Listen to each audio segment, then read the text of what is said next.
سورہ مائدہ میں فرمایا گیا ہے شیطان کا ہتھ کنڈا سب سے بڑا کیا ہے؟ انما یرید الشیطان ان یوقع بینکم العداوۃ والبغضاء، شیطان کا سب سے بڑا حربہ یہ ہے کہ وہ تمہارے مابین دشمنی اور بغض پیدا کرتا ہے۔ یہ شیطان کا سب سے بڑا حربہ ہے۔ انسانی اخوت ہے، برادری ہے، بہن بھائی ہیں، اب ان میں رکھنے ڈالنا، شوہر اور بیوی کے درمیان جدائی کرانا۔ یہ آتا ہے ایک حدیث کے اندر بھی کہ ایک دفعہ شیطان جو ہے اس کے بہت سے کارندے اس کے ساتھ جمع تھے، ہر ایک اپنی کارگزاریاں بتا رہا تھا،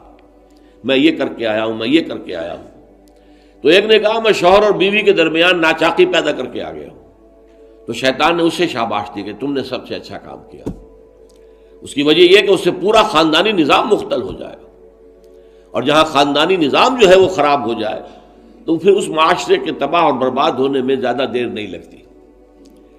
تو یہ در حقیقت شیطان کا جو حربہ ہے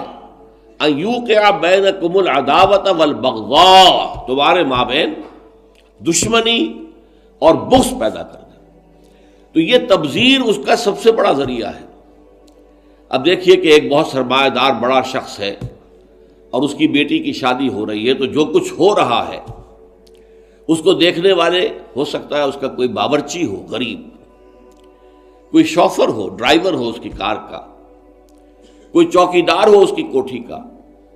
کوئی مالی ہو اس کی کوٹھی کا، اور ان لوگوں میں سے کسی کے ہاں ہو سکتا ہے کہ بیٹی جو ہے بوڑھی ہو رہی ہو اور اس کے ہاتھ پیلے نہیں ہو سکتے، جو معاشرے میں کم سے کم جو تقاضے پیدا کر دیے گئے ہیں شادی کے لیے وہ بھی پورے کرنے کے لیے اس کے پاس پیسہ نہیں ہے۔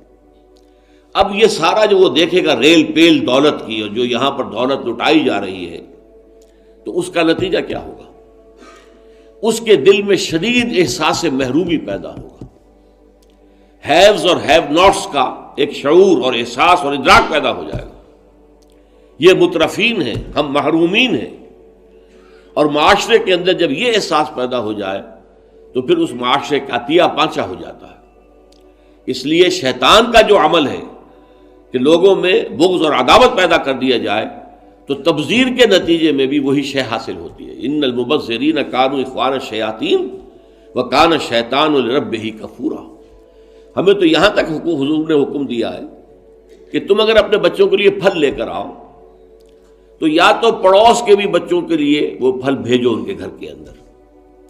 اور یہاں اگر تمہارے پاس اتنی ہی صرف مقدرت تھی کہ اپنے بچوں کے لیے کچھ لے آئے ہو، اس سے زیادہ کا امکان ہی نہیں تھا، تو یہ ضرور اہتمام کرو کہ ان کے چھلکے یا ان کی گٹھلیاں، آم آئے ہیں گھر میں تو آم کے چھلکے اور گٹھلیاں تو اپنے دروازے کے باہر نہ ڈالنا۔ تمہارے پڑوسی کے بچے دیکھیں گے کہ ان کے گھر میں آج آم آئے، انہوں نے آج آم کھائے اور ہمیں یہ میسر نہیں ہے،